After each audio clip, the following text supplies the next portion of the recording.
Eti what is going on? Nini kinaendelea huko kwenye mitandao? Wenyewe hatujui kama wewe. Kwa hiyo tuachie kelele.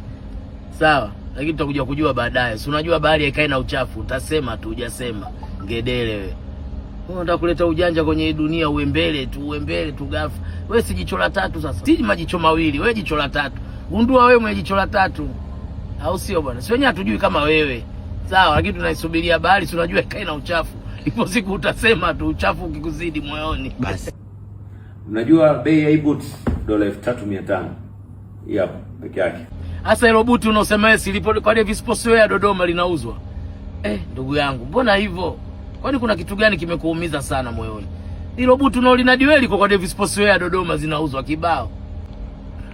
Mdogo wangu kweli umechanganyikiwa safari hii. Yamekukuta mwaka umeuanza vibaya. Iko kiatu unachokinadi kiko kwa Davis Sportswear ndo kinauzwa Dodoma. Kila pete niliyovaa hapa ni $15,000. Alafu hii saa mnayoona nimevaa hapa mkononi ni saa ambayo inaweza ikakulipia wewe. Sisemaje. Bahari ikai na uchafu, ipo siku utasema tu magari yalikuwa ya nani, mtu Fudenki. Shamba sababu si hizi hadi zinakatika hizi.